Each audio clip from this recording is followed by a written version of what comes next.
Hello ਸਤਿ ਸ਼੍ਰੀ ਅਕਾਲ ਜੀ ਸਾਰਿਆਂ ਨੂੰ। I hope you guys are doing absolutely fine.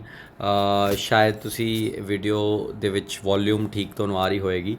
ਅੱਜ ਨੈਬ ਤਹਿਸੀਲਦਾਰ ਦਾ ਪੇਪਰ ਹੋਇਆ ਸੀਗਾ ਐਂਡ ਫਾਈਨਲੀ PPSC ਨੇ ਨੈਬ ਤਹਿਸੀਲਦਾਰ ਦਾ ਪੇਪਰ ਕੰਡਕਟ ਕਰ ਲਿਆ। ਜਿਹੜਾ ਤੁਸੀਂ ਮੇਰੀ ਸਕਰੀਨ 'ਤੇ ਦੇਖ ਰਹੇ ਹੋ ਇਹ ਨੈਬ ਤਹਿਸੀਲਦਾਰ ਦਾ ਹੀ ਐਗਜ਼ਾਮ ਹੈਗਾ ਐਂਡ ਅੱਜ ਆਪਾਂ ਇਹਨੂੰ ਡਿਸਕਸ ਕਰਾਂਗੇ। ਇਹਨੂੰ ਡਿਸਕਸ ਕਰਨ ਦੇ ਇੱਕ ਦੋ ਰੀਜ਼ਨਸ ਹੈਗੇ। ਨੰਬਰ 1 ਓਬਵੀਅਸ ਜੀ ਗੱਲ ਹੈ ਕਿ ਬੱਚੇ ਚੈੱਕ ਕਰ ਸਕਦੇ ਕਿ ਉਹਨਾਂ ਨੇ मतलब की आंसर्स मार्क किए। ऑल दो मैं बिल्कुल आंसर की तो नहीं दूँगा लेकिन जनरल जा एक आइडिया जरूर दूँगा। इट्स लाइक द फस्ट जिन्हों कह लो कि आइडिया कि मैनू पेपर किदा दा लग्या।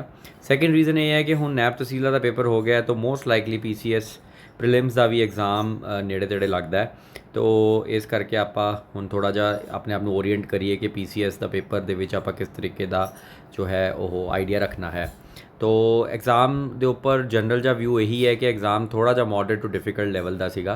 अगर कोई बच्चा पिछले 2-3 सालों तो UPSC या PCS की प्रिपरेशन कर रहा होएगा, मतलब सिंसीयर प्रिपरेशन जिहड़ा कर रहा होएगा एंड डेफिनेटली उस लिए यह एग्ज़ाम नू क्लीयर करना ईजी होएगा एज़ कंपेयर टू समबडी जिहड़ा 3-4-5 महीनों के सोचता है कि वह पता नहीं गा रोम नू ही फतेह कर लूगा, जिहड़ा कि नहीं पॉसिबल होगा। अगर Rome was not built in a day जिमें गल कही जाती है, अगर इस लैवल के पेपर नू फतेह करना है तो 3 तो 4 साल की मेहनत की लोड़ जरूर हैगी एंड बहुत ही इन डैप्थ नॉलेज की जरूरत हैगी है।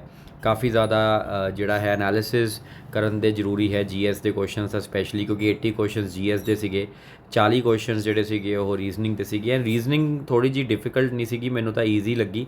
लेकिन GS के क्वेश्चन काफ़ी एनालिटिकल सीगे एंड अगर तुसी 3 तो 4 महीने की किते कोचिंग लिती है या कोई ऑनलाइन बह के है ना सीरीज़ देखी है कि टॉप 100 क्वेश्चनस फॉर नैब तहसीलदार या इदा दियाँ जिहड़ियां मैराथन सीरीज़ होंदियां, तो मैनू नहीं लगता कि थोड़ा जा वो बैटर वे है। बैटर वे है कि तुसी अपने कंसैप्ट्स ते फोकस करो, अपने बेसिक्स ते फोकस करो एंड डेफिनेटली एक रेगुलैरिटी जरूर जो है रखो एंड रेगुलैरिटी जो तुसी रखते हो तो ही जाके तुहाडा जो है एग्ज़ाम क्लीयर हो सकता। तो बिना वेस्ट किते टाइम आपां थोड़ा जा इन्ना एग्ज़ाम के डिस्कशन करांगे। तो सब तो पहला क्वेश्चन जिहड़ा है वो ऑल्टरनेटिव इन्वेस्टमेंट फंड के उपर है एंड ये क्वेश्चन भी किया जा सकता है अगर तुसी इकोनॉमी इंडियन इकोनॉमी नू आजकल पढ़ रहे हो। तो AIF की बहुत गल चलती है ना एंड गवर्नमेंट ऑफ इंडिया भी AIF नू यूज़ कर रही है for making sure infrastructure projects जिहड़े वो किते जान एंड बाहरली कंट्रीज़ भी जिहड़ा है पैसा पा रही है, फंड्स दे रही है। तो ये एक क्वेश्चन है जिहड़ा कि तुसी किया जा सकता सी। Second question interstate water dispute tribunal के उपर है। जिवें तुहानूं पता पानियां दा डिस्प्यूट चलता रहिंदा है दो स्टेट्स दे विच, उन्होंने डिस्प्यूट्स नूं सॉल्व करने वास्ते आर्टिकल 262 है इंडिया के कॉन्स्टिट्यूशन का एंड वो भी कितने ना कितने 263 आर्टिकल है ये दिता हुआ है कि लॉ लैके आया जाएगा। उस लॉ के कुछ प्रॉब्लम सीगियां तो उन्होंने कुछ अमेंडमेंट की गई। पिछले 3-4 सालों तो ये न्यूज़ जी है बहुत ज़्यादा न्यूज़ हैगी है। तो अगर तुसी 3-4 सालों तो फॉलो कर रहे हो तो ये क्वेश्चन तुसी कर सकते सीगे, ठीक है। एक अद्धी ऑप्शन एलिमिनेट हो जाती तो क्वेश्चन जिहड़ा है वो किया जा सकता सीगा। तो डेफिनेटली ये बहुत इंपॉर्टेंट है। अगे चलते हैं कि सारे रीजनिंग के क्वेश्चन आ गए। रीजनिंग के क्वेश्चन का भी मैं थोड़ा सा मतलब है ना उपरों दी देखा तो मैनू कुछ ज़्यादा डिफिकल्ट नहीं लगे। डूएबल जो क्वेश्चन सीगे कितने जा सकते क्वेश्चन सीगे, लेकिन अगेन मैं कुछ कमेंट नहीं करूँगा क्योंकि मैं ये बारे ज़्यादा नहीं रीड किया। लेकिन जो मैनू लग्या कि है ना कितने जा सकते सी क्वेश्चन। अच्छा मैं तुहानूं दसना चाहूँगा I am Punjab PCS rank 36। तो मेरा ड्रीम IAS चैनल भी है एंड मेरी क्लासेस भी चलती ऑफलाइन। अगर तुसी प्रीलिम्स की तैयारी कर रहे हो UPSC या PCS की तो तुसी बठिंडा दे विच मैनू कॉन्टैक्ट कर सकते हो, नंबर दे रखे है। तो एक रैंकर को पढ़न का तुहानूं बहुत बेनीफिट होएगा। ऑल्दो चलते हैं आप दोबारा तो अपने टॉपिक के उपर। तो आ हुण 43rd क्वेश्चन तो दोबारा तो GS के क्वेश्चन जिहड़े शुरू हो जाते हैं एंड इन्हां विचों अगर आप देखिए तो इंडस वैली सिविलाइजेशन के क्वेश्चन आ बड़ा डिफिकल्ट लैवल का क्वेश्चन सीगा बिकॉज बड़ा फैक्चुअल क्वेश्चन सीगा। ये तो सारे सुनते सीगे कि मैसोपोटामिया नाल ट्रेड हुंदी सी एंड मैसोपोटामियंस इंडस लोगों नूं मेलुआ कहंदे सीगे, लेकिन अल्टीमेटली वो किहड़ी लोकेशन सीगी जिथे पता चलता है वो थोड़ा जा मुश्किल है क्योंकि ये फैक्ट हो गया एक टाइप का। तो अगेन मतलब डिफिकल्ट लैवल च पावांगे। आह कश्मीर के किहड़े रूलर सीगे, अगेन अगर तुसी कश्मीर के हिस्टरी नूं माड़ा मोटा पढ़िया, रजत रंगिनी कल्हाना की बड़ी फेमस बुक हैगी, उहदे विच काफ़ी इतिहास लिखा है कश्मीर का। अगर उहदे विच थोड़ा थोड़ा तुसी देखिया है तो ये क्वेश्चन किया जा सकता सीगा, डूएबल क्वेश्चन सीगा।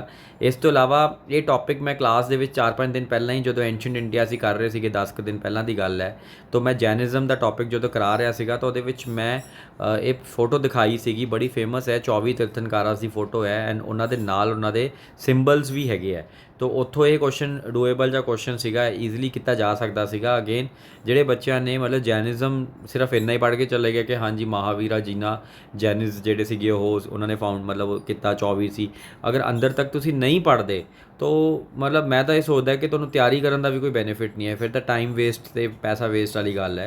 तैयारी करनी है तो 1 या 1.5 साल लगाना पएगा एंड उस तो बाद आप सक्सैस जो है वो एक्सपैक्ट कर सकते हैं, तो ये बहुत ज़्यादा जरूरी हो जाता है। तो अल्टीमेटली अशोका दे रॉक एडिक्ट्स भी आप डिस्कस कर रहे सी। हाँ थोड़ा जिहा मुश्किल क्वेश्चन सीगा, कुछ मिडीवल लिटरेचर बारे क्वेश्चन आ गया, इन्हां दी क्रोनोलॉजी पूछी हुई सी। तो अगेन मैनू ये बड़ा डिफिकल्ट लैवल का क्वेश्चन लग्या, क्योंकि अल्टीमेटली आप इन्ना फिलोसफर्स बारे घट पढ़ते हैं, घट सुनते हैं, लेकिन स्टिल अगर किसी ने कुछ एक अद्धा लिटरेचर का बंदा देखा हुआ है तो ईजिली किया जा सकता क्वेश्चन है, अगर वो देखा हुआ है। वेदांता ते शैवित बिलीव्स अगेन अगर तुसी 6 स्कूल्स ऑफ इंडियन फिलोसफी देखिया एंड उन्हां विचों अगर आप देखिए वेदांता स्कूल जिहड़ा मतलब जिहदे विच गां बड़े टाइप के स्कूल ऑफ फिलोसफीज आए है, जिवें अपने अद्वैत फिलोसफी हो गया एंड ਉਹਦੇ ਵਿੱਚ भी विश्व अद्वैत हो गया। तो उन्होंने फिलोसफीज़ ਨੂੰ अगर तुसी रीड किया जो कि आप क्लास च किया सीगा एंड अल्टीमेटली ये भी क्वेश्चन ਜਿਹੜਾ किया जा सकता सीगा, क्योंकि शिव है ना मतलब शिव जी ਨੂੰ भी एक टाइप का अंडरस्टैंड किया जाता है कि he is the one who connects the atma with paramatma, the idea of that. तो अल्टीमेटली वो आइडिया तुसी किया जा सकता अगर तुसी इहनूं पढ़िया। विजयनगर एम्पायर मिडीवल इंडिया दे विच जरूर बड़ा इंपॉर्टेंट टॉपिक है, अगर तुसी देखिया तो डेफिनेटली किया जा सकता क्वेश्चन है। फिरोज शाह तुगलक दे में एकता सिस्टम दे विच की चेंजिस किते, तो एकता सिस्टम इफ़ यू रिमेंबर ये मिडीवल इंडिया दे विच आया सीगा जदों बलबन जिहड़ा सीगा वो इदां दा सिस्टम इल्तुतमिश साहब इदां दा सिस्टम लैके आए। It was like a land grant system जिहड़ा दिता जांदा सी ऑफिसर्स नूं रादर दैन इन सैलरीज।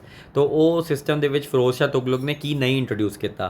तो मिडीवल इंडिया कल्ला यही नहीं पढ़ना कि हाँ जी बई जिवें अजकल रट्टे मरा दिंदे कि हाँ बई दिल्ली सल्तनत दे विच जिहड़ा स्लेव डायनेस्टी दे फाउंडर कौन सी, एकता सिस्टम किने इंट्रोड्यूस किया सी। हुण एकता सिस्टम दे विच जा रहे हैं कि एकता सिस्टम दे विच की हैगा। तो अगेन अगर तुसी कंसैप्चुअल क्लैरिटी रखते हो तो क्वेश्चन जिहड़े है किते जा सकते, otherwise it is going to be very difficult. ਹੁਣ ਆਹ ਟੌਪਿਕ ਜਿਹੜਾ ਹੈਗਾ ਇੱਕ ਕ੍ਰੋਨੋਲੋਜੀਕਲ ਆਰਡਰ ਦੇ ਵਿੱਚ ਪੁੱਛਿਆ ਹੋਇਆ ਕਿ ਬਈ ਕਰਨਾਟਿਕ ਵਾਰਸ, ਬੈਟਲ ਆਫ ਸੇਂਟ ਥੋਮ ਇਹ ਕਦੋਂ ਕਦੋਂ ਹੋਈਆਂ। तो अगेन इतिहास का परस्पैक्टिव होना बहुत जरूरी है, क्रोनोलॉजिकल ऑर्डर्स बिल्कुल क्लीयर होने चाहिए। अगर डेट्स नहीं है क्लीयर कोई दिक्कत नहीं है, डेट्स से रट्टे मारन का भी कोई लॉजिक नहीं है। हुण तां सिर्फ तुहानूं एक थोड़ा परस्पैक्टिव जानने की कोशिश करते कि हिस्टरी का परस्पैक्टिव की है। मॉरले मिंटो रिफॉर्म्स ये बारे भी आप मॉडर्न इंडिया के बहुत अच्छे तरीके नाल पढ़िया। जो सॉल्ट सत्याग्रह देखा सी मॉडर्न इंडिया के तो आप देखा कि काफ़ी होर जगह पर भी सॉल्ट सत्याग्रह होया, सिर्फ गुजरात के ही नहीं, गांधी जी ने जोड़ा किया सीगा उहदे बारे पूछ लिया इन्होंने। फिर अवध सबसिडरी अलायंस तुहानूं पता है अवध नूं एनैक्स किया सी लॉर्ड डलहौजी ने। तो अल्टीमेटली वो एक रीज़न बनया सीगा 1857 की रिवोल्ट। तो अल्टीमेटली ये भी बड़ा इंपॉर्टेंट टॉपिक है अपने देश की इतिहास का, मॉडर्न इंडिया की स्टार्टिंग का। तो अगेन तुसी अगर किया cabinet mission plan modern India ਦੇ ਵਿੱਚੋਂ। तो मॉडर्न इंडिया के 8-9 क्वेश्चन ਸੀਗੇ ਜਿਹੜੇ अगर तुसी ਚੱਜ ਨਾਲ मॉडर्न इंडिया का टॉपिक पढ़िया हुआ तो किते जा सकते ਸੀਗੇ, कोई इन्ना औखे नहीं ਸੀਗੇ क्वेश्चनस। फिर अगर आप देखिए अपनी झेलम ब्यास रावी एंड चिनाब ये भी आप क्लास च किया हुआ कि इंडस रिवर नूं कित्थे ज्वाइन करते हैं। ये पठान पाकिस्तान दे विच मिठानकोट एक लोकेशन है। तो ये पूरे मैप नाल आप ड्रॉ करके देखा सीगा कि कित्थे किहड़ा रिवर स्टार्ट हुंदा है, कित्थे जांदा है, कित्थे ज्वाइन करदा है, पंचनाद किहनूं कहंदे है। तो ये चीज़ां जिहड़ियां है ये करनियां पैंदियां, ये मैप च देखनियां पैंदियां, ये बिना मैप च देखे नहीं कीतियां जा सकदियां। तो अल्टीमेटली फिर आ जिवें जिहड़े टूम्स हो गए है ना कि हुमायूं दा टूम कित्थे बनाया गया, जहांगीर दा टूम कित्थे बनाया गया। तो ये पिछे अगर तुहानूं माड़ी मोटी हिस्टरी भी पता है तो भी तुसीं किया जा सकता क्वेश्चन है। फॉर एग्जाम्पल हुमायूं दा टूम दिल्ली च बनया हुआ तो बहुत ही फेमस है जो कि उहदी विडो ने बनाया सीगा। जहांगीर दा टूम लाहौर च बनया हुआ है। तो अल्टीमेटली अगर इन्हां क्वेश्चनस नूं भी किया जा सकता अगर तुसीं थोड़ा जिहा इन डैप्थ मिडीवल इंडिया नूं पढ़िया हुंदा है ना। इस तो इलावा अगर तुसीं देखो तो सिलसिलाज है, चिश्ती भक्ति मूवमेंट, ये बड़े 2 इंपॉर्टेंट टॉपिक है जिहड़े कि करने चाहिए, हर बच्चे नूं करने चाहिए है। अगेन ये किया जा सकता है। हुण पंजाब दी लिटरेचर जो क्वेश्चन पूछा हुआ है ਤੋ ਇਹ 3-4 ਪੇजेस ਹੈਗੇ ਪੰਜਾਬ ਦੀ ਜੀਕੇ ਦੇ ਵਿੱਚ, ਜਿਹਦੇ ਵਿੱਚ ਇਹ ਸਾਰੇ ਜਿਹੜੇ ਲੋਕ ਹੈਗੇ ਇਹਨਾਂ ਦੇ ਅਲੱਗ-ਅਲੱਗ ਜੋ ਇਹਨਾਂ ਦੀਆਂ ਕੰਟਰੀਬਿਊਸ਼ਨਸ ਹੈ ਉਹਨਾਂ ਬਾਰੇ ਮੈਂਸ਼ਨ ਕੀਤਾ ਹੋਇਆ। ਅਗੇਨ ਆਪਾਂ ਜਦੋਂ ਪੰਜਾਬ ਦੀ ਜੀਕੇ ਪੜ੍ਹੀ ਸੀ ਉਹਦੇ ਵਿੱਚ ਇਹ ਸਾਰੇ ਪੜ੍ਹੇ ਸੀਗੇ ਕਿ ਰਸੀਦੀ ਟਿਕਟ ਕਿਹਨੇ ਲਿਖਿਆ ਹੈ, ਮੇਰਾ ਪਿੰਡ ਕਿਹਨੇ ਲਿਖਿਆ ਹੈ। ਇਹਨੇ ਸਾਰੇ ਜਿਹੜੇ ਗੁਰਦੇਵ ਸਿੰਘ, ਅੰਮ੍ਰਿਤਾ ਪ੍ਰੀਤਮ, ਦਲੀਪ ਕੌਰ ਟਿਵਾਣਾ, ਬਲਵੰਤ ਗਾਰਗੀ ਜੀ, ਇਹਨਾਂ ਦੀ ਲਿਟਰੇਚਰ ਬਾਰੇ ਆਪਾਂ ਜ਼ਰੂਰ ਆਪਣੀ ਕਲਾਸਿਸ ਦੇ ਵਿੱਚ ਦੇਖਿਆ। ਐਂਡ ਮੈਂ ਉਹ ਵੀਡੀਓ ਲੈ ਕੇ ਆਊਂਗਾ ਜਿਹਦੇ ਵਿੱਚ ਮੈਂ ਪ੍ਰੂਫ ਨਾਲ ਦਿਖਾਊਂਗਾ ਕਿ ਬਈ ਹਾਂ ਅਸੀਂ ਇਹ ਸਾਰਾ ਜੋ ਹੈ ਆਪਣੀ ਕਲਾਸਿਸ ਦੇ ਵਿੱਚ ਪੜ੍ਹਿਆ ਹੋਇਆ। ਪੰਜਾਬੀ ਨਾਟਕ ਦੀ ਨੱਕੜ ਦਾਦੀ, ਇਹ ਲਨਕ ਲਾ ਪਾਸ, ਅਗੇਨ ਇਹ ਪਾਸਿਸ ਹੈ ਜਿਹੜੇ ਕਿ ਜੋਗ੍ਰਾਫੀ ਦੇ ਵਿੱਚ ਤੁਸੀਂ ਦੇਖਣ ਨੂੰ ਮਿਲੇ। ਹੁਣ ਆਹ ਥੋੜ੍ਹਾ ਜਿਹਾ ਮੁਸ਼ਕਿਲ ਕੁਐਸਚਨ ਹੈ ਜੋਗ੍ਰਾਫੀ ਦਾ, ਜਿਹਦੇ ਵਿੱਚ ਥਰਮਲ ਪਾਵਰ ਸਟੇਸ਼ਨਸ ਜਿਹੜੇ ਦੇ ਰੱਖੇ ਹੈ ਉਹਨਾਂ ਨੂੰ ਮੈਂਸ਼ਨ ਕਰਤਾ। ਅਗੇਨ ਇਹਦੇ ਵਿੱਚੋਂ ਤੁਸੀਂ ਐਲੀਮੀਨੇਸ਼ਨ ਟੈਕਨੀਕਸ ਨੂੰ ਯੂਜ਼ ਕਰਕੇ ਕੀਤਾ ਜਾ ਸਕਦਾ ਸੀ, ਜਿਵੇਂ ਨੌਰਥ ਤਾਮਿਲਨਾਡੂ ਦੇ ਵਿੱਚ ਹੀ ਹੈ ਤਾਂ ਸਿਰਫ A ਅਤੇ C ਦੇ ਵਿੱਚ ਹੀ ਆਪਸ਼ਨ ਬਣ ਜਾਂਦੀ ਹੈ। ਇਸ ਤੋਂ ਬਾਅਦ ਇੱਕ ਹੋਰ ਬਾਤ ਤੁਸੀਂ ਅਗਰ ਦੇਖੋ ਤਾਂ ਛੱਤੀਸਗੜ੍ਹ ਦੇ ਵਿੱਚ ਹੈਗੇ ਆ। ਤੋ ਇਹ ਕੁਛ ਨਾ ਕੁਛ ਟੌਪਿਕ ਹੈ ਜਿਹੜੇ ਤੁਸੀਂ ਐਲੀਮੀਨੇਸ਼ਨ ਜਾਂ ਬੇਸਿਕ ਜੋਗ੍ਰਾਫੀ ਦੇ ਬੇਸਿਸ 'ਤੇ ਵੀ ਜੋ ਹੈ ਕੀਤੇ ਜਾ ਸਕਦੇ ਕੁਐਸਚਨ ਸੀਗੇ। ਇਸ ਤੋਂ ਇਲਾਵਾ ਟਰਾਈਬਲ ਗਰੁੱਪਸ ਹੋ ਗਏ। ਅਗਰ ਗੋਸ਼ੀ ਲਿਓਂਗ ਨੂੰ ਤੁਸੀਂ ਚੱਜ ਨਾਲ ਪੜ੍ਹ ਲਿਆ ਐਂਡ ਗੋਸ਼ੀ ਲਿਓਂਗ ਦੀ ਉਹ ਕਿਤਾਬ, ਉਹ ਜਿਹੜੇ ਲਾਸਟ ਵਾਲੇ 7-8 ਚੈਪਟਰਸ ਹੈ ਉਹ ਦੇਖ ਲਏ ਜੋ ਕਿ ਆਪਾਂ ਕਲਾਸ 'ਚ ਦੇਖੇ ਸੀਗੇ, ਤਾਂ ਇਹ ਕੁਐਸਚਨ ਕੀਤਾ ਜਾ ਸਕਦਾ ਸੀਗਾ। ਇੱਦਾਂ ਦੀ ਕੋਈ ਪ੍ਰੋਬਲਮ ਨਹੀਂ ਹੈਗੀ।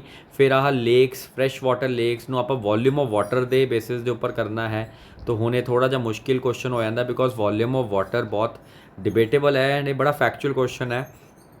ਅਗੇਨ ਤੁਸੀਂ ਦੇਖਣਾ ਹੈ 4 ਦੁਨੀਆ ਦੀਆਂ ਲੇਕਸ ਹੈਗੀਆਂ, ਆਲਦੋ ਇਹ ਇੰਨਾ ਕੁ ਆਈਡੀਆ ਹੋ ਜਾਂਦਾ ਕਿ ਜਿਵੇਂ ਸੁਪੀਰੀਅਰ ਲੇਕਸ ਉਹ ਗ੍ਰੇਟ ਲੇਕਸ ਦਾ ਏਰੀਆ ਆ ਜਾਂਦਾ ਹੈ। ਤੰਗਾ ਕਾਈਕਾ ਇਹ ਆਪਣੀ ਕੀਨੀਆ ਦੇ ਅਰਾਊਂਡ ਲੇਕ ਹੈਗੀ ਹੈ। ਬਾਈਕਾਲ ਆਪਣੀ ਸੈਂਟਰਲ ਏਸ਼ੀਆ 'ਚ ਲੋਕੇਟਡ ਹੈ। ਤੋ ਅਗੇਨ ਤੁਸੀਂ ਥੋੜ੍ਹਾ ਆਈਡੀਆ ਲਗਾ ਸਕਦੇ ਹੋ ਕਿ ਕਿੱਥੇ ਪਾਣੀ ਜ਼ਿਆਦਾ ਹੋਊਗਾ, ਕਿੱਥੇ ਪਾਣੀ ਘੱਟ ਹੋਏਗਾ। ਲੇਕਿਨ ਸਟਿਲ ਮਤਲਬ ਜਿਹੜਾ ਹੈ ਅਗਰ ਥੋੜ੍ਹਾ ਜਿਹਾ ਜੋਗ੍ਰਾਫੀਕਲ ਨੌਲੇਜ ਤੁਸੀਂ ਲਗਾਓ ਤਾਂ ਈਜ਼ੀਲੀ ਕੀਤਾ ਜਾ ਸਕਦਾ ਕੁਐਸਚਨ ਹੈ। ਇਸ ਤੋਂ ਇਲਾਵਾ ਅਗਰ ਆਪਾਂ ਆਹ ਟੌਪਿਕ ਦੇਖੀਏ peat, graphite, again you can do this question, it's not a very difficult question. ਅਗਰ ਤੁਸੀਂ ਕਾਰਬਨ, ਕੋਲ ਦੀ ਕੋਲ ਦੇ ਕੰਟੈਂਟ ਬਾਰੇ ਜਾਂ ਸਾਇੰਸ ਟੈਕਨੋਲੋਜੀ ਤੁਸੀਂ ਪੜ੍ਹਿਆ ਹੋਊਗਾ 4 ਟਾਈਪ ਦੇ ਕੋਲ ਹੁੰਦੇ ਆ, ਪੀਟ, ਐਂਥਰਾਸਾਈਟ, ਐਂਡ ਉਹਦੇ ਵਿੱਚ ਕਾਰਬਨ ਕੰਟੈਂਟ ਜਿੰਨਾ ਵੱਧਦਾ ਜਾਊਗਾ ਉਹਨਾਂ ਕੋਲ ਬੈਟਰ ਹੁੰਦਾ ਜਾਊਗਾ। ਅਗੇਨ ਕੀਤਾ ਜਾ ਸਕਦਾ ਕੁਐਸਚਨ ਸੀਗਾ। ਹੁਣ ਇਹ ਟੌਪਿਕ ਜਿਹੜਾ ਦੇ ਰੱਖਿਆ ਬ੍ਰਿਜਸ ਦੇ ਰੱਖੇ ਹੈ ਕਿ ਬ੍ਰਿਜਸ ਜਿਹੜੇ ਹੈਗੇ ਕਿਹੜੇ ਰਿਵਰ ਦੇ ਉੱਪਰ ਲੋਕੇਟਡ ਹੈਗੇ ਹੈ। ਅਗੇਨ ਹੈ ਨਾ ਥੋੜ੍ਹੇ ਲੌਜਿਕਸ ਲਗਾਉਣੇ ਹੈ ਤਾਂ ਕੁਐਸਚਨ ਕੀਤਾ ਜਾ ਸਕਦਾ। ਜਿਵੇਂ ਪੰਬਨ ਹੈ, ਹੁਣ ਪੰਬਨ ਬਹੁਤ ਹੀ ਜ਼ਿਆਦਾ ਫੇਮਸ ਹੈਗਾ। ਪੰਬਨ ਜਿਹੜਾ ਹੈਗਾ ਉਹ ਪਾਰਕ ਸਟ੍ਰੇਟ ਦੇ ਉੱਪਰ ਹੈਗਾ, ਤਾਂ ਪਾਰਕ ਸਟ੍ਰੇਟ ਦੇ ਉੱਪਰ ਪੰਬਨ ਬਹੁਤ ਹੀ ਜ਼ਿਆਦਾ ਫੇਮਸ ਜਿਹੜਾ ਹੈ ਇਹਦੇ ਵਿੱਚ ਦੇਖਣ ਨੂੰ ਮਿਲਦਾ ਹੈ। ਇਸ ਤੋਂ ਇਲਾਵਾ ਵਿਦਿਆਸਾਗਰ ਸੇਤੂ ਹੁਗਲੀ ਦੇ ਉੱਪਰ ਦੇਖਣ ਨੂੰ ਮਿਲਦਾ। ਮਤਲਬ ਇਸ ਤਰੀਕੇ ਨਾਲ ਤੁਸੀਂ ਜੋ ਹੈ ਉਹ ਲੌਜਿਕ ਲਗਾ ਸਕਦੇ ਸੀਗੇ। ਭੁਪੇਨ ਹਜ਼ਾਰਿਕਾ ਸੇਤੂ ਜਿਹੜਾ ਹੈਗਾ ਉਹ ਲੋਹਿਤ ਰਿਵਰ, ਬ੍ਰਹਮਪੁੱਤਰਾ ਰਿਵਰ ਦੇ ਉੱਪਰ, ਮਤਲਬ ਇੱਦਾਂ ਦੇ ਕੁਛ ਨਾ ਕੁਛ ਲੌਜਿਕ ਲਗਾ ਕੇ ਤੁਸੀਂ ਇਸ ਕੁਐਸਚਨ ਨੂੰ ਵੀ ਕੀਤਾ ਜਾ ਸਕਦਾ ਸੀਗਾ। ਫਿਰ ਏਸ਼ੀਆਟਿਕ ਲਾਇਨ ਰੀਇੰਟਰੋਡਕਸ਼ਨ ਪ੍ਰੋਜੈਕਟ, ਹੁਣ ਇਹ ਬੜਾ ਇੰਟਰਸਟਿੰਗ ਕੁਐਸਚਨ ਹੈ ਕਿਉਂਕਿ ਚੀਤਾ ਰੀਇੰਟਰੋਡਕਸ਼ਨ ਪ੍ਰੋਜੈਕਟ ਬਾਰੇ ਸਭ ਨੇ ਪੜ੍ਹਿਆ ਲੇਕਿਨ ਏਸ਼ੀਆਟਿਕ ਲਾਈਨ ਬਾਰੇ ਨਹੀਂ ਪੜ੍ਹਿਆ। ਹੁਣ ਏਸ਼ੀਆਟਿਕ ਲਾਈਨ ਦੇ ਬਾਰੇ ਮੈਂ ਥੋੜ੍ਹਾ ਜਿਹਾ ਕਲਾਸ 'ਚ ਦੱਸਿਆ ਸੀਗਾ ਜਦੋਂ ਐਨਵਾਇਰਨਮੈਂਟ ਦੀ PT 365 ਆਪਾਂ ਦੇਖੀ ਸੀਗੀ, ਉਹਦੇ ਵਿੱਚ ਇਹ ਥੋੜ੍ਹਾ ਜਿਹਾ ਆਈਡੀਆ ਆਇਆ ਸੀਗਾ ਕਿ ਆਪਾਂ ਨੇ ਗਿਰ ਨੈਸ਼ਨਲ ਪਾਰਕ ਤੋਂ ਇਹਨੂੰ ਕਿਤੇ ਦੂਜੇ ਹੋਰ ਨੈਸ਼ਨਲ ਪਾਰਕਸ ਦੇ ਵਿੱਚ ਇਹਨੂੰ ਟ੍ਰਾਂਸਫਰ ਕਰਨ ਦੀ ਕੋਸ਼ਿਸ਼ ਚੱਲ ਰਹੀ ਹੈ। ਫਿਰ ਆ ਥੋੜ੍ਹਾ ਮੁਸ਼ਕਿਲ ਕੁਐਸਚਨ ਸੀਗਾ, ਸਾਇੰਸ ਬੇਸ ਕੁਐਸਚਨ ਸੀਗਾ। ਇਹ ਬਹੁਤ ਈਜ਼ੀ ਕੁਐਸਚਨ ਹੈ, ਬਾਇਓਸਫੀਅਰ ਰਿਜ਼ਰਵਸ ਕਿੱਥੇ ਲੋਕੇਟਡ। ਅਗਰ ਬੇਸਿਕ ਤੁਸੀਂ ਆਪਣੇ 8-9 ਬਾਇਓਸਫੀਅਰ ਰਿਜ਼ਰਵਸ ਹੈਗੇ ਉਹਨਾਂ ਬਾਰੇ ਪੜ੍ਹਿਆ ਤਾਂ ਕੀਤਾ ਜਾ ਸਕਦਾ ਕੁਐਸਚਨ ਸੀਗਾ। ਸਾਗਰਮਾਲਾ ਪ੍ਰੋਜੈਕਟ ਅਗੇਨ ਨਿਊਜ਼ 'ਚ ਰਹਿੰਦਾ ਹੈ, ਇੰਡੀਆ ਨੂੰ ਐਕਸਪੋਰਟ ਪ੍ਰਮੋਟ ਕਰਨਾ ਹੈ ਇੰਡੀਆ ਨੇ, ਤਾਂ ਇਸ ਪ੍ਰੋਜੈਕਟ ਦੇ ਉੱਪਰ ਫੋਕਸ ਰਹਿੰਦਾ ਹੈ। ਫਿਰ ਆ 5G 3G 2G ਇਹਨਾਂ ਵਿੱਚ ਡਿਫਰੈਂਸਿਸ ਕੀ ਹੁੰਦੇ ਆ, ਇਹ ਵੀ ਸਾਇੰਸ ਐਂਡ ਟੈਕਨੋਲੋਜੀ ਦੇ ਵਿੱਚ ਕਾਫੀ ਮਲਟੀਪਲ ਜਗ੍ਹਾ 'ਤੇ ਕਵਰ ਕੀਤਾ ਹੋਇਆ ਕੁਐਸਚਨ ਹੈ। ਫਿਰ ਆ ਦੇਖੋ ਐਸਿਡ ਰੇਨ, ਅਗਰ ਤੁਸੀਂ ਗੱਲ ਕਰਦੇ ਹੋ ਐਨਵਾਇਰਨਮੈਂਟ ਦੀ ਤਾਂ ਐਨਵਾਇਰਨਮੈਂਟ 'ਚ ਆਪਾਂ ਐਸਿਡ ਰੇਨ ਨੂੰ ਚੱਜ ਨਾਲ ਪੜ੍ਹਿਆ ਸੀ। ਆਲਦੋ ਇਹਦੇ ਵਿੱਚ ਥੋੜ੍ਹੇ ਮੁਸ਼ਕਿਲ ਕੁਐਸਚਨ ਇਹ ਆ ਗਏ ਕਿ ਇਹਨਾਂ ਨੇ ਹੁਣ ਫਿਸ਼ ਸਪੀਸ਼ੀਜ਼ ਦੇ ਨਾਲ ਕਨੈਕਟ ਕਰਤਾ, ਤਾਂ ਅਗੇਨ ਉਹਦੇ ਵਿੱਚ ਥੋੜ੍ਹਾ ਜਿਹਾ ਟਿਪੀਕਲ ਹੋ ਸਕਦਾ ਹੈ ਕੁਐਸਚਨ। ਜਿਹਨੂੰ ਥੋੜ੍ਹਾ ਬਹੁਤ ਇਸ ਚੀਜ਼ ਦੀ ਸਪੈਸ਼ਲ ਨੌਲੇਜ ਹੈਗੀ ਹੈ ਉਹ ਇਹ ਕਰ ਸਕਦਾ, ਲੇਕਿਨ ਮੈਂ ਡਿਫਿਕਲਟ ਪਾਊਂਗਾ। ਐਂਡ ਸੋ ਕਿੰਨਾ ਸੌਖਾ ਕੁਐਸਚਨ ਹੈ। ਦੇਖੋ ਜੋਗ੍ਰਾਫੀ ਦੀ ਐਲ ਨੀਨੋ ਹੀ ਨਹੀਂ ਪੜ੍ਹਿਆ, ਲਾ ਨੀਨਾ ਹੀ ਨਹੀਂ ਪੜ੍ਹਿਆ, ਮੌਨਸੂਨ ਦਾ ਟੌਪਿਕ ਹੀ ਨਹੀਂ ਪੜ੍ਹਿਆ, ਤਾਂ ਫਿਰ ਤੁਸੀਂ ਕੀ ਐਕਸਪੈਕਟ ਕਰ ਸਕਦੇ ਹੋ ਕਿ ਤੁਸੀਂ ਇਸ ਕੁਐਸਚਨ ਨੂੰ ਕਿਵੇਂ ਆਨਸਰ ਕਰੋਗੇ। ਐਨਰਜੀ ਜੋ ਹੀਟ ਬਜਟ ਹੈ, ਕਿੰਨਾ ਈਜ਼ੀ ਕੁਐਸਚਨ ਹੈ ਹੀਟ ਬਜਟ ਦੇ ਉੱਪਰ, ਇਹ ਵੀ ਤੁਸੀਂ ਕਰ ਸਕਦੇ ਸੀਗੇ। ਵਾਰਮ ਕਰੰਟਸ, ਕੋਲਡ ਕਰੰਟਸ, ਜੋਗ੍ਰਾਫੀ ਦੇ ਵਿੱਚ ਬੇਸਿਕ ਕਰੰਟਸ ਹੈ ਇਹ ਵੀ ਬਹੁਤ ਈਜ਼ੀ ਕੁਐਸਚਨ ਸੀਗਾ। ਅਗਰ ਤੁਸੀਂ ਉਹ ਬੇਸਿਕ ਜਿਹਾ ਟੌਪਿਕ ਹੈਗਾ ਕੋਲਡ ਕਰੰਟ, ਵਾਰਮ ਕਰੰਟ ਦਾ, ਅਗਰ ਉਹ ਦੇਖ ਲਓ। ਫਿਰ ਆ ਇਕੋਨਮੀ ਦੇ ਕੁਐਸਚਨਸ ਆ ਜਾਂਦੇ। 15 ਫਾਈਨੈਂਸ ਕਮਿਸ਼ਨ ਦੇ ਟਰਮਸ ਆਫ ਰੈਫਰੈਂਸ ਕੀ ਹੈ। ਬੇਸਿਕਲੀ ਜਿਹੜੇ ਜਨਰਲ ਟਰਮਸ ਆਫ ਰੈਫਰੈਂਸ ਹੁੰਦੇ ਉਹੀ ਹੁੰਦੇ ਆ। ਈ ਸ਼ਰਮ ਪੋਰਟਲ, ਇਹ ਵੀ ਆਪਾਂ ਨੇ ਕਦੇ ਕਦੇ ਨਾ ਕਦੇ ਪੜ੍ਹਿਆ ਸੀਗਾ, ਲੇਬਰ ਮਿਨਿਸਟਰੀ ਨੇ ਲਾਂਚ ਕੀਤਾ ਸੀ ਲੇਬਰ ਡਿਪਾਰਟਮੈਂਟ ਲਈ ਕਿ ਕੀ ਇਹਦੇ ਵਿੱਚ ਪ੍ਰੋਸੈਸ ਹੋਊਗਾ। ਫਿਰ ਆਹ ਡਿਫਲੇਸ਼ਨ, ਹੁਣ ਇਹ ਟੌਪਿਕ ਬੜਾ ਕਨਸੈਪਚੁਅਲ ਹੋ ਗਿਆ ਕਿ ਡਿਫਲੇਸ਼ਨ ਨੂੰ ਕਿਵੇਂ ਕੰਟਰੋਲ ਕਰੀਏ ਅਗਰ ਇਕੋਨਮੀ 'ਚ ਹੁੰਦੀ ਹੈ। ਤਾਂ ਅਗੇਨ ਤੁਸੀਂ ਬੇਸਿਕ ਅਗਰ ਇਕਨੋਮਿਕ ਦੀ ਨੌਲੇਜ ਲਾਉਂਦੇ ਤਾਂ ਇਹ ਕੁਐਸਚਨ ਈਜ਼ਲੀ ਕੀਤਾ ਜਾ ਸਕਦਾ ਸੀਗਾ। ਹੁਣ ਆਹ ਟੌਪਿਕ ਥੋੜ੍ਹਾ ਜਿਹਾ ਡਿਫਿਕਲਟ ਹੋ ਗਿਆ ਕਿਉਂਕਿ ਇਹਦੇ ਵਿੱਚ ਇਹਨਾਂ ਨੇ ਥੋੜ੍ਹੇ ਫੈਕਟਸ ਪੁੱਛ ਲਏ ਹੈ। ਅਗੇਨ ਮੈਨੂੰ ਟਿਪੀਕਲ ਪਾਊਂਗਾ ਕਾਰਪੋਰੇਟ ਸੋਸ਼ਲ ਰਿਸਪੌਂਸਿਬਿਲਟੀ। ਆਹ ਦਰਵਾਜ਼ਾ ਗੈਸ ਕ੍ਰੇਟਰ, ਇਹ ਵੀ ਆਪਾਂ ਪੜ੍ਹਿਆ ਸੀ, ਗੇਟਵੇ ਟੂ ਹੈਲ ਕਹਿ ਦਿੰਦੇ ਆ, ਕਿੱਥੇ ਲੋਕੇਟਡ ਹੈ। ਐਂਡ ਡੈਫੀਨੇਟਲੀ ਗੋਲਡਨ ਲੰਗੂਰ ਕਿੱਥੇ ਮਿਲਦਾ ਹੈ, ਇਹ ਵੀ ਐਨਵਾਇਰਨਮੈਂਟ ਦੇ ਵਿੱਚ ਜਦੋਂ ਆਪਾਂ ਸਪੀਸ਼ੀਜ਼ ਪੜ੍ਹੀਆਂ ਸੀ ਉਹਦੇ ਵਿੱਚ ਆਪਾਂ ਦੇਖਿਆ ਸੀਗਾ ਕਿ ਇਹ ਕਿੱਥੇ ਦੇਖਣ ਨੂੰ ਮਿਲਦਾ ਹੈ। ਐਂਡ ਡੈਫੀਨੇਟਲੀ BOP ਕਿਵੇਂ ਰਿਡਿਊਸ ਕੀਤਾ ਜਾ ਸਕਦਾ ਹੈ। ਤਾਂ ਅਲਟੀਮੇਟਲੀ ਇਹ ਕੁਐਸਚਨਸ ਜਿਹੜੇ ਹੈਗੇ ਆ, ਅਗਰ ਤੁਸੀਂ ਬੇਸਿਕ ਜੀ ਇਕਨੋਮਿਕਸ ਪੜ੍ਹੀ ਹੋਈ ਹੈ ਤਾਂ ਤੁਸੀਂ ਇਹਨੂੰ ਕਰ ਸਕਦੇ ਹੋ। ਹਮੇਸ਼ਾ ਇਹ ਪਤਾ, ਮੈਂ ਹਮੇਸ਼ਾ ਦੱਸਦਾ ਬੱਚਿਆਂ ਨੂੰ ਕਿ ਯੂਨੀਅਨ ਬਜਟ ਦੇ ਵਿੱਚ ਹਮੇਸ਼ਾ ਦੇਖਿਆ ਕਰੋ ਕਿ ਕਿਹੜਾ ਸਭ ਤੋਂ ਜ਼ਿਆਦਾ ਟੈਕਸ ਸੋਰਸ ਕਿਹੜੀ ਸੀਗੀ ਸਰਕਾਰ ਦੀ।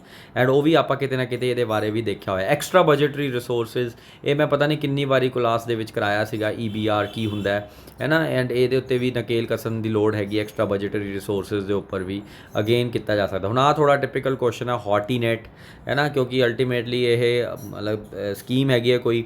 ਤਾਂ ਇਹ ਕੁਐਸਚਨ ਆਲਦੋ ਆਪਾਂ ਨੂੰ ਟਿਪੀਕਲੀ PT 365 ਜਾਂ ਕੁਛ ਇੱਦਾਂ ਦੇ ਕਰੰਟ ਅਫੇਅਰਸ ਵਾਲੇ ਡਾਕੂਮੈਂਟ 'ਚ ਟੌਪਿਕ ਮਿਲ ਜਾਣਾ ਚਾਹੀਦਾ, ਬਟ ਆਲਦੋ ਕਿਤੇ ਰੈਫਰੈਂਸ ਮਿਲਿਆ ਨਹੀਂਗਾ, ਤਾਂ ਮੈਂ ਥੋੜ੍ਹਾ ਜਿਹਾ ਟਿਪੀਕਲ ਕੁਐਸਚਨ ਦੀ ਕੈਟੇਗਰੀ 'ਚ ਪਾਊਂਗਾ। ਆਹ ਦੇਖੋ, ਸਾਈਬਰ ਸਿਕਿਉਰਿਟੀ ਲਈ ਸਾਈਬਰ ਸਵੱਛਤਾ ਕੇਂਦਰ, ਇਹ ਬਹੁਤ ਹੀ ਜ਼ਿਆਦਾ ਨਿਊਜ਼ 'ਚ ਰਹਿੰਦਾ ਹੈ। ਸਾਈਬਰ ਸਵੱਛਤਾ ਕੇਂਦਰ CDAC ਇਹਨੂੰ ਇੰਪਲੀਮੈਂਟ ਕਰਦਾ ਹੈ, ਬੋਟਨੈਟ ਕਲੀਨਿੰਗ ਸਿਸਟਮ ਹੈਗਾ ਇਹ। ਤਾਂ ਇਹ ਵੀ ਕਿਤੇ ਨਾ ਕਿਤੇ ਜਦੋਂ ਤੁਸੀਂ ਸਾਇੰਸ ਐਂਡ ਟੈਕਨੋਲੋਜੀ ਦੇ ਵਿੱਚ ਪੜ੍ਹਿਆ ਹੋਊਗਾ, ਇਹ PT 365 ਲਗਾ ਲਓ ਜਾਂ ਕੋਈ ਹੋਰ ਇੱਦਾਂ ਦੇ ਡਾਕੂਮੈਂਟਸ ਦੇ ਵਿੱਚ ਵੀ ਦੇਖਿਆ। ਮੇਘਰਾਜ ਵੀ ਆਪਾਂ ਦੇਖਿਆ ਹੋਇਆ ਸੀਗਾ, ਇਹ ਵੀ ਕਿਤੇ ਨਾ ਕਿਤੇ ਪੁੱਛਿਆ ਸੀ। ਆਹ ਸਾਇੰਸ ਦਾ ਬੜਾ ਸਿੰਪਲ ਕੁਐਸਚਨ ਹੈ। ਇਲਾਸਟਿਕ ਸਭ ਤੋਂ ਜ਼ਿਆਦਾ ਕੀ ਹੁੰਦਾ ਹੈ?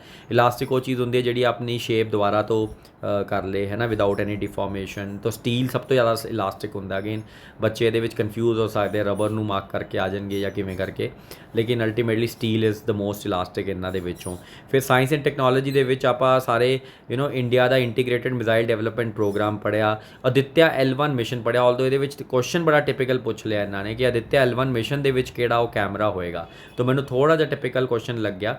ਲੀਗੋ, ਇਹਦੇ ਬਾਰੇ ਮੈਂ ਕਿੰਨੀ ਵਾਰੀ ਦੱਸਿਆ ਸੀਗਾ ਕਿ ਹਿੰਗੋਲੀ ਦੇ ਵਿੱਚ ਲੀਗੋ ਪ੍ਰੋਜੈਕਟ ਚੱਲ ਰਿਹਾ, ਬੜਾ ਇੰਪੋਰਟੈਂਟ ਪ੍ਰੋਜੈਕਟ ਹੈ ਗ੍ਰੈਵੀਟੇਸ਼ਨਲ ਵੇਵ ਡਿਟੈਕਸ਼ਨ ਪ੍ਰੋਗਰਾਮ ਦੇ ਅੰਡਰ। ਤਾਂ ਇਹ ਵੀ ਅਗਰ ਤੁਸੀਂ ਆਪਣੇ ਜੋ ਹੈ ਸਾਇੰਸ ਐਂਡ ਟੈਕਨੋਲੋਜੀ ਦੇ ਕੁਐਸਚਨਸ ਦੇਖੇ ਹੈ ਤਾਂ ਇਹ ਕੁਐਸਚਨ ਵੀ ਜੋ ਹੈ ਕੀਤਾ ਜਾ ਸਕਦਾ ਕੁਐਸਚਨ ਸੀਗਾ। ਆਲ ਆਫ ਦੀ ਅਬਵ ਹੋ ਸਕਦਾ ਸੀ ਇਹਦਾ ਆਨਸਰ। ਫਿਰ ਆਪਣੇ ਬਾਡੀ ਹਿਊਮਨ ਵਾਟਰ ਕਿੰਨਾ ਹੈ। ਸੀਹੌਕ MH60R, ਇਹ ਕਿਹੜੀ ਨੂੰ ਬਿਲੋਂਗ ਕਰਦਾ ਹੈ? ਅਗੇਨ ਇੱਦਾਂ ਦੇ ਕੁਐਸਚਨਸ ਜਿਹੜੇ ਹੈ ਉਹ ਡਿਫੈਂਸ ਦੇ ਰਿਲੇਟਡ ਕੁਐਸਚਨਸ ਹੈ, ਕੋਈ ਯੂਕਰੇਨ ਨਾਲ ਲੜਾਈ ਚੱਲ ਰਹੀ ਹੈ ਜਾਂ ਕੁਛ ਹੋਰ ਇੱਦਾਂ ਦੀਆਂ ਚੀਜ਼ਾਂ ਹੋਈਆਂ ਤਾਂ ਕੀਤਾ ਜਾ ਸਕਦਾ ਕੁਐਸਚਨ ਸੀਗਾ। ਹਾਂ, ਇਹ ਕੁਐਸਚਨ ਥੋੜ੍ਹਾ ਜਿਹਾ ਟਿਪੀਕਲ ਹੈਗਾ ਕਿ IPC ਦਾ ਕਿਹੜਾ ਸੈਕਸ਼ਨ ਹੈ ਜਿਹੜਾ ਮਤਲਬ ਹੈ ਨਾ ਹਾਇਰ ਲੈਟਿੰਗ ਆਫ ਚਾਈਲਡ।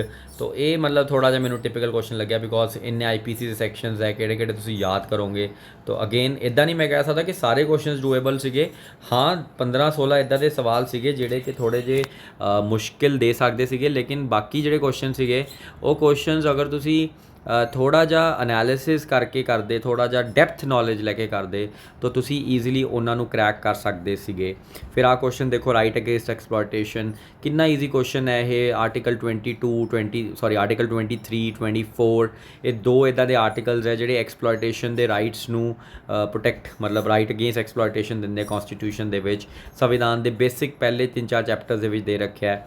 ਫਿਰ ਆਹ ਪੂਰਾ ਦਾ ਪੂਰਾ ਕਿ ਹੈ ਨਾ, ਹੂ ਕੈਨ ਐਸਟੈਬਲਿਸ਼ ਐਡੀਸ਼ਨਲ ਕੋਰਟਸ, ਕਿ ਕੌਣ ਐਸਟੈਬਲਿਸ਼ ਕਰ ਸਕਦਾ ਐਡੀਸ਼ਨਲ ਕੋਰਟਸ ਨੂੰ। ਫਿਰ ਆ ਵੀਟੋਜ਼, ਇਹ ਕਿੰਨੀ ਵਾਰੀ ਮੈਂ ਕਲਾਸ 'ਚ ਕਰਾਇਆ ਕਿ 3 ਵੀਟੋਜ਼ ਹੁੰਦੀਆਂ, ਐਬਸੋਲੂਟ ਵੀਟੋ ਹੁੰਦੀ ਹੈ, ਸਸਪੈਂਸਿਵ ਹੁੰਦੀ ਹੈ ਅਤੇ ਪੋਕਟ ਵੀਟੋ ਹੁੰਦੀ ਹੈ। ਇਹਨਾਂ ਨੇ ਕੁਐਸਚਨ ਪੁੱਛਿਆ ਹੋਇਆ ਕਿ ਇਹਨਾਂ ਵਿੱਚੋਂ ਹੈ ਨਾ ਕਿਹੜਾ ਸਹੀ ਹੈ। ਮਤਲਬ ਬਹੁਤ ਈਜ਼ੀ ਕੁਐਸਚਨ ਰਾਸ਼ਟਰਪਤੀ ਕੋਲ ਹੁੰਦੀ ਹੈ। ਨੋਟੀਫਾਈਡ ਏਰੀਆ ਕਮੇਟੀ, ਇਹ ਜਦੋਂ ਆਪਾਂ ਅਰਬਨ ਗਵਰਨਮੈਂਟਸ ਪੜ੍ਹੀਆਂ ਸੀਗੀਆਂ ਉਹਦੇ ਵਿੱਚ ਆਪਾਂ ਪੜ੍ਹਿਆ ਸੀਗਾ ਕਿ ਕਾਰਪੋਰੇਸ਼ਨ ਅਤੇ ਕਾਉਂਸਲ ਨਾਲੋਂ ਹੋਰ ਵੀ ਟਾਈਪ ਦੀਆਂ ਜੋ ਹੈ ਅਰਬਨ ਗਵਰਨਮੈਂਟਸ ਐਗਜ਼ਿਸਟ ਕਰਦੀਆਂ। ਅਗੇਨ ਕਲਾਸ 'ਚ ਕੀਤਾ ਹੋਇਆ ਕੁਐਸਚਨ ਹੈਗਾ। ਫਾਈਨੈਂਸ ਕਮਿਸ਼ਨ ਆਫ ਇੰਡੀਆ ਦੇ ਉੱਪਰ ਬਹੁਤ ਈਜ਼ੀ ਕੁਐਸਚਨ ਹੈ। ਆਰਟੀਕਲ 280 ਦੇ ਅੰਡਰ ਕੀ ਪ੍ਰੋਵੀਜ਼ਨਸ ਹੈਗੀਆਂ। ਫਿਰ ਆਹ ਟੌਪਿਕ ਜਿਹੜਾ ਹੈ ਇਹ ਕਿਤੇ ਨਾ ਕਿਤੇ ਆਪਾਂ ਨੇ ਕਰੰਟ ਅਫੇਅਰਸ 'ਚ ਕਵਰ ਕੀਤਾ ਸੀ। ਮੈਂ ਸਾਰੇ ਤਾਂ ਨਹੀਂ ਕਰਾਏ, ਮੈਂ ਐਵੇਂ ਕਹਾਂ ਸੁਪੇਸ ਅਤੇ ਸੁਵਾਸ ਆਪਾਂ ਕੀਤੇ ਸੀਗੇ, ਜਿਹਦੇ ਵਿੱਚ ਆਪਾਂ ਦੇਖਿਆ ਕਿ ਕਿਵੇਂ ਇੰਡੀਅਨ ਜੁਡੀਸ਼ੀਅਲ ਸਿਸਟਮ ਦੇ ਵਿੱਚ artificial intelligence and new age technologies the integration ਚੱਲ ਰਹੀ ਹੈ। ਤਾਂ ਅਗੇਨ ਉਹਦੇ ਵਿੱਚ ਦੇਖਿਆ ਹੋਇਆ ਕੁਐਸਚਨ ਸੀਗਾ।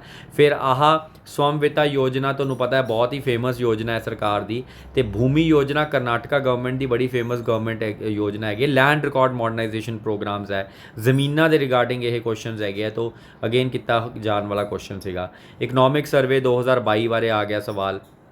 ਹੁਣ ਇਹ ਥੋੜਾ ਜਿਹਾ ਮੁਸ਼ਕਿਲ ਕੁਐਸਚਨ ਹੈ ਇਕਨੋਮਿਕ ਸਰਵੇ 2022, ਕਿਉਂਕਿ ਇਸ 'ਚ ਥੋੜੇ ਫੈਕਟਸ ਦੇਤੇ ਹੈ, ਕਿੰਨੇ ਫੈਕਟਸ ਤੁਸੀਂ ਯਾਦ ਕਰਦੇ ਰਹੋਗੇ, ਤਾਂ ਇਸ ਕਰਕੇ ਮੈਨੂੰ ਟਿਪੀਕਲ ਕੁਐਸਚਨ ਦੇ ਵਿੱਚ ਪਾਉਣਾ ਹੈ। ਫਿਰ ਆ PFRDA ਕੀ ਰੈਗੂਲੇਟ ਕਰਦਾ ਹੈ। ਹੰਸਾ, ਇਹ ਵੀ ਮੈਂ ਆਈ ਥਿੰਕ ਕਿਸੇ ਨਾ ਕਿਸੇ ਮੈਨੂੰ ਥੋੜਾ ਯਾਦ ਆਉਂਦਾ ਕਿ ਕੋਈ ਨਾ ਕੋਈ PT 365 ਜਾਂ ਇੱਦਾਂ ਦੇ ਕਿਸੇ ਡਾਕੂਮੈਂਟ ਦੇ ਵਿੱਚ ਇਹਨੂੰ ਕਵਰ ਕੀਤਾ ਸੀ। ਹੰਸਾ ਨੂੰ ਬਹੁਤ ਹੀ ਇੰਪੋਰਟੈਂਟ ਹੈ, ਇੰਡੀਆ ਦਾ ਇੱਕ ਆਪਦਾ ਇੰਡੀਜੀਨੀਅਸ ਏਅਰਕ੍ਰਾਫਟ ਟ੍ਰੇਨਰ ਬਣ ਗਿਆ। ਹੁਣ ਆਹ ਥੋੜ੍ਹਾ ਜਿਹਾ ਮੁਸ਼ਕਿਲ ਕੁਐਸਚਨ ਹੈ, mountain warfare training centre. Again ਤੁਸੀਂ ਇਹਨੂੰ ਸੋਚ ਸਕਦੇ ਹੋ ਅਗਰ ਮਤਲਬ ਦਿਮਾਗ ਲਗਾ ਕੇ ਕਿ ITBP ਨੇ ਕਿੱਥੇ ਇਸਟੈਬਲਿਸ਼ ਕੀਤਾ ਜਾ ਸਕਦਾ ਹੈ। ਫਿਰ ਆਹ ਐਨੂਅਲ ਕਲਚਰਲ ਪ੍ਰੋਗਰਾਮ ਸਰੰਗ ਇਨ ਅਕਤੂਬਰ 2022 ਇੰਡੀਅਨ ਐਮਬੈਸੀ ਨੇ ਔਰਗਨਾਈਜ਼ ਕੀਤਾ ਸੀ। ਫੈਕਟ ਬੇਸਡ ਕੁਐਸਚਨ ਹੈ, ਮੈਨੂੰ ਡਿਫਿਕਲਟ ਲੈਵਲ ਲੱਗਦੇ ਫੈਕਟਸ ਕੁਐਸਚਨ। ਫਿਰ ਬ੍ਰਿਕਸ ਦੇ ਬਾਰੇ, ਬ੍ਰਿਕਸ ਬਹੁਤ ਹੀ ਪੁਰਾਣੀ ਆਰਗੇਨਾਈਜੇਸ਼ਨ ਹੈ, ਬਹੁਤ ਟਾਈਮ ਹੋ ਗਿਆ, ਬੜਾ ਨਿਊਜ਼ 'ਚ ਰਹਿੰਦਾ। ਅਗਰ ਇਹਦੀ ਬ੍ਰਿਕਸ ਦੀ ਤੁਸੀਂ ਹਿਸਟਰੀ ਨਹੀਂ ਦੇਖੀ ਤਾਂ ਡੈਫੀਨੇਟਲੀ ਅਗੇਨ ਤੁਹਾਡੇ ਲਈ ਇਹ ਥੋੜ੍ਹਾ ਜਿਹਾ ਮੁਸ਼ਕਿਲ ਹੋ ਜਾਏਗਾ ਕੁਐਸਚਨ। ਫਿਰ ਆ ਨਵੀਂ ਵੈਕਸੀਨ ਜਿਹੜੀ ਲਾਂਚ ਕੀਤੀ ਗਈ ਹੈ ਮੰਕੀ ਪੌਕਸ ਵੈਕਸੀਨ ਵਾਇਰਸ ਲਈ, digital payment awareness week March 2023 ਦਾ ਕੁਐਸਚਨ ਹੈ ਇਹ, ਜਸਟ ਰੀਸੈਂਟ 3-4 ਮਹੀਨੇ ਪਹਿਲਾਂ ਹੋਇਆ ਸੀਗਾ। ਕੈਪਸਟੋਨ ਸੈਟਲਾਈਟ, ਠੀਕ ਹੈ, ਇਹਦੇ ਬਾਰੇ ਵੀ ਮੈਨੂੰ ਨਾ ਥੋੜ੍ਹਾ ਆਈਡੀਆ ਆਉਂਦਾ ਹੈ ਕਿ ਆਪਾਂ ਕਿਤੇ ਨਾ ਕਿਤੇ PT ਦੇ ਵਿੱਚ ਜਾਂ ਕੋਈ ਇੱਦਾਂ ਦੇ ਡਾਕੂਮੈਂਟ ਦੇ ਵਿੱਚ ਇਹ ਸੈਟਲਾਈਟ ਬਾਰੇ ਜ਼ਰੂਰ ਡਿਸਕਸ ਕੀਤਾ ਸੀਗਾ। ਕਿਹੜੀ ਸਪੇਸ ਏਜੰਸੀ ਹੈ ਜਿਹਨੇ ਕੈਪਸਟੋਨ ਸੈਟਲਾਈਟ ਲਾਂਚ ਕੀਤੀ ਹੈ। ਹੁਣ ਆਹ ਮੁਸ਼ਕਿਲ ਹੈ, India infrastructure project development scheme. ਫਿਰ ਅਗਰ ਆਪਾਂ ਦੇਖੀਏ ਪਿੱਛੇ ਜੇ ਕੈਲਕਟਾ ਦੇ ਵਿੱਚ ਨਾ ਆਹ ਪੂਰੀ ਅੰਡਰ ਵਾਟਰ ਟਰਾਂਸਪੋਰਟ ਟਨਲ ਬਣਾਈ ਗਈ ਹੈ, ਜੋ ਦੁਨੀਆ ਵਿੱਚ one of the first tunnels ਦੇ ਵਿੱਚੋਂ ਕੰਸੀਡਰ ਕੀਤੀ ਜਾਂਦੀ ਹੈ। ਲੇਕਿਨ ਕੁਐਸਚਨ ਦੇ ਵਿੱਚ ਆਪਾਂ ਥੋੜ੍ਹਾ ਫੈਕਟਸ ਪਾਤੇ ਇਹਨਾਂ ਨੇ, ਇਸ ਕਰਕੇ ਇਹਨੂੰ ਡਿਫਿਕਲਟ ਕਰਤਾ ਕੁਐਸਚਨ ਨੂੰ। ਫਿਰ ਆ ਹੁਣੇ ਰੀਸੈਂਟਲੀ ਥੋਮਸ ਕੱਪ ਜਿੱਤੇ ਸੀਗੇ ਇੰਡੀਆ ਦੀ ਬੈਡਮਿੰਟਨ ਟੀਮ, ਤਾਂ ਅਗਰ ਤੁਸੀਂ ਇਹਨੂੰ ਨਹੀਂ ਕਵਰ ਕੀਤਾ ਤਾਂ ਬਹੁਤ ਹੀ ਗਲਤ ਗੱਲ ਹੈ, ਕਿਉਂਕਿ ਅਲਟੀਮੇਟਲੀ ਇਹ ਤਾਂ ਬੜੀ ਨਿਊਜ਼ 'ਚ ਰਿਹਾ, ਕਿਉਂਕਿ ਬਹੁਤ ਹੀ ਸਾਲਾਂ ਬਾਅਦ ਇੰਡੀਆ ਨੇ ਥੋਮਸ ਕੱਪ ਜਿੱਤਿਆ।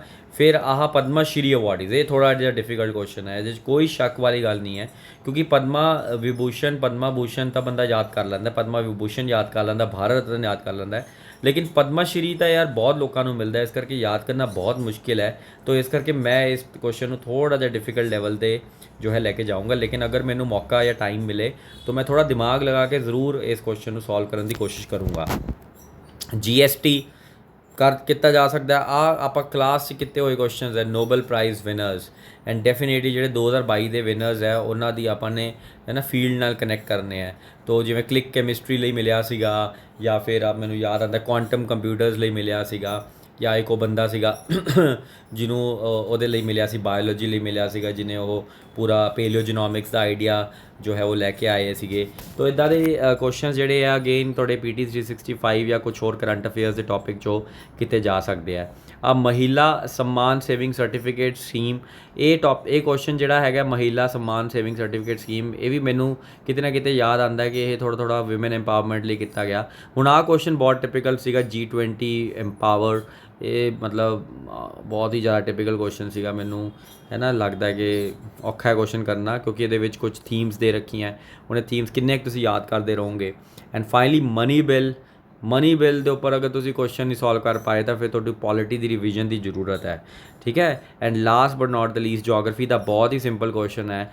ਅਗਰ ਜੋਗ੍ਰਾਫੀ ਤੁਸੀਂ ਧਿਆਨ ਨਾਲ ਪੜ੍ਹੀ ਹੈ ਤਾਂ ਆਕਸਬੋ ਲੇਕਸ ਪੜ੍ਹੇ ਹੋਣਗੇ, ਹੈ ਨਾ। ਜਦੋਂ ਆਪਾਂ ਰਿਵਰ ਦੀ ਰਜੀਮਸ ਪੜ੍ਹਦੇ ਹਾਂ ਤਾਂ ਰਿਵਰ ਦੀ ਯੰਗ ਏਜ ਹੁੰਦੀ ਹੈ, ਇੱਕ ਓਲਡ ਏਜ ਹੁੰਦੀ ਹੈ, ਇੱਕ ਮੈਚਿਓਰ ਏਜ ਹੁੰਦੀ ਹੈ। ਓਲਡ ਏਜ ਦੇ ਵਿੱਚ ਆਪਾਂ ਨਾ ਆਕਸਬੋ ਲੇਕਸ ਨੇ ਸਾਰੀ ਚੀਜ਼ਾਂ ਦੇਖਦੇ ਹਾਂ। ਬ੍ਰੇਡਡ ਚੈਨਲ, ਜਦੋਂ ਬ੍ਰਹਮਪੁੱਤਰਾ ਰਿਵਰ ਆਪਾਂ ਦੇਖਦੇ ਹਾਂ ਤਾਂ ਆਪਾਂ ਸੁਣਦੇ ਹਾਂ ਕਿ ਬ੍ਰਹਮਪੁੱਤਰਾ ਰਿਵਰ 'ਚ ਬਹੁਤ ਜ਼ਿਆਦਾ ਬ੍ਰੇਡਡ ਚੈਨਲ ਹੈ, ਮਤਲਬ ਉਹ ਕਾਫੀ ਜ਼ਿਆਦਾ ਸੈਡੀਮੈਂਟਸ ਦੀ ਡਿਪੋਜੀਸ਼ਨ ਐਂਡ ਸਪਲਿਟ ਹੋਇਆ, ਮਤਲਬ ਇੱਦਾਂ ਦੀ ਚੀਜ਼ਾਂ ਜਿਹੜੀਆਂ ਹੈ ਆਪਾਂ ਸੁਣਦੇ ਹਾਂ ਅਤੇ ਪੜ੍ਹਦੇ ਹਾਂ ਜੋਗ੍ਰਾਫੀ ਦੇ ਵਿੱਚ, ਸਪੈਸ਼ਲੀ ਫਿਜ਼ੀਕਲ ਜੋਗ੍ਰਾਫੀ ਦੇ ਵਿੱਚ। ਤਾਂ ਅਗਰ ਮੈਂ ਤੁਹਾਨੂੰ ਦੱਸਾਂ ਤਾਂ ਆਲਮੋਸਟ 80 ਕੁਐਸਚਨਸ ਜਿਹੜੇ GS ਦੇ ਸੀਗੇ, ਉਹਦੇ ਵਿੱਚੋਂ 65 ਕੁਐਸਚਨਸ ਜਿਹੜੇ ਸੀਗੇ ਅਗਰ ਤੁਸੀਂ ਥੋੜ੍ਹੇ ਜਿਹੇ 2-3 ਸਾਲ ਲਗਾਏ ਹੈ ਆਪਣੀ ਜ਼ਿੰਦਗੀ ਦੇ, ਐਂਡ UPSC ਜਾਂ PCS ਲੈਵਲ ਦੀ ਤਿਆਰੀ ਕੀਤੀ ਹੈ, ਐਂਡ ਪਿਛਲੇ 1-1.5 ਸਾਲ ਦੇ ਕਰੰਟ ਅਫੇਅਰਸ ਨਾਲ ਤੁਸੀਂ ਬਿਲਕੁਲ ਜਾਗਰੂਕ ਤੋਂ, ਐਂਡ ਡੈਫੀਨੇਟਲੀ NCERTs ਪੜ੍ਹੀਆਂ, ਮਿਡੀਵਲ ਇੰਡੀਆ ਨੂੰ ਅੰਦਰ ਤੱਕ ਪੜ੍ਹਿਆ, ਐਂਸ਼ੀਅੰਟ ਇੰਡੀਆ ਨੂੰ ਸਮਝਿਆ, ਹਿਸਟਰੀ ਨੂੰ ਸਮਝਿਆ, ਪੋਲਿਟੀ ਨੂੰ ਸਮਝਿਆ। ਮੈਂ ਦੁਬਾਰਾ ਰਿਪੀਟ ਕਰ ਰਿਹਾ, ਸਮਝਣਾ, ਐਨਾਲਿਸਿਸ ਕਰਨਾ, ਮੇਰੇ ਕੋਲ ਕਾਫੀ ਬੱਚੇ ਆਉਂਦੇ ਜਿਹੜੇ ਕਹਿੰਦੇ ਕਿ ਸਰ ਸਾਨੂੰ ਤਾਂ ਤੁਸੀਂ ਬਸ ਰੱਟੇ ਮਰਾ ਦਿਓ। ਮੈਂ ਤਾਂ ਉਹਨਾਂ ਨੂੰ ਮਨਾ ਹੀ ਕਰ ਦਿੰਦਾ ਕਿ ਰੱਟੇ ਨਹੀਂ ਮਰਵਾਉਂਦੇ, ਐਨਾਲਿਸਿਸ ਕਰਾਂਗੇ। ਲੋਕ ਕਹਿੰਦੇ ਆ ਉਹ ਨਾ ਇਨ ਡੈਪਥ ਜਾਂਦੇ ਆ ਜੀ, ਹੈ ਨਾ, ਜਨਰਲੀ ਗੱਲ ਕਹਿੰਦੇ ਆ ਕਿ ਉਹ ਨਾ ਅੰਦਰ ਤੱਕ ਚਲੇ ਜਾਂਦੇ ਆ, ਐਂਡ ਅੰਦਰ ਤੱਕ ਨਹੀਂ ਜਾਣਾ ਹੁੰਦਾ, ਉੱਪਰੋਂ ਉੱਪਰੋਂ ਪੜ੍ਹਨਾ ਹੁੰਦਾ। ਮੈਂ ਤੁਹਾਨੂੰ ਇੱਕ ਗੱਲ ਦੱਸ ਰਿਹਾ ਕਿ ਜਦੋਂ ਤੱਕ ਤੁਸੀਂ ਅੰਦਰ ਨਹੀਂ ਜਾਂਦੇ ਉਦੋਂ ਤੱਕ ਤੁਹਾਡਾ ਪੇਪਰ ਨਹੀਂ ਕਲੀਅਰ ਹੋ ਸਕਦਾ। ਤੁਹਾਨੂੰ ਉੱਪਰ ਤੋਂ ਪੜ੍ਹ ਕੇ ਪੇਪਰ ਕਲੀਅਰ ਕਰਨਾ ਬਹੁਤ ਮੁਸ਼ਕਿਲ ਹੋ ਜਾਏਗਾ। ਇਸ ਕਰਕੇ ਤੁਹਾਨੂੰ ਐਨਾਲਿਸਿਸ ਜਾਂ ਇਨ ਡੈਪਥ ਡਿਸਕਸ਼ਨਸ ਦੇ ਵਿੱਚ ਜਾਣਾ ਹੀ ਪਏਗਾ, ਫਿਰ ਹੀ ਜਾ ਕੇ ਇਹ ਐਗਜ਼ਾਮ ਜੋ ਹੈ ਕਰੈਕ ਹੋਣਗੇ। ਹੁਣ PCS ਦਾ ਵੀ ਪੇਪਰ ਆਏਗਾ ਆਉਣ ਵਾਲੇ ਟਾਈਮ ਦੇ ਵਿੱਚ, ਐਂਡ ਤੁਸੀਂ ਉਹਨੂੰ ਅੰਦਰ ਤੱਕ ਪੜ੍ਹਨਾ, ਉਹਦੇ ਐਨਾਲਿਸਿਸ ਕਰਨੇ ਹੈ, ਡੈਫੀਨੇਟਲੀ ਤੁਹਾਡਾ ਪੇਪਰ ਕਰੈਕ ਹੋਏਗਾ। ਤੋ ਇਹ ਕੁਛ ਅੱਜ ਆਪਾਂ ਡਿਸਕਸ਼ਨ ਕਰ ਰਹੇ ਹਾਂ। ਇਹ ਗਿਆਨਮ ਦੀ ਮੈਨੂੰ ਫਾਈਲ ਮਿਲੀ ਸੀ ਟੈਲੀਗ੍ਰਾਮ ਚੈਨਲ ਤੋਂ, ਤਾਂ ਮੈਂ ਉਹਨਾਂ ਦੀ ਫਾਈਲ ਨੂੰ ਹੀ ਯੂਜ਼ ਕੀਤਾ ਹੈ। ਅਗਰ ਉਹਨਾਂ ਨੂੰ ਕੋਈ ਪ੍ਰੋਬਲਮ ਨਹੀਂ ਹੈ ਤਾਂ ਮੈਨੂੰ ਵੀ ਕੋਈ ਪ੍ਰੋਬਲਮ, ਐਜੂਕੇਸ਼ਨ ਸਭ ਦੀ ਸਾਂਝੀ ਹੈ।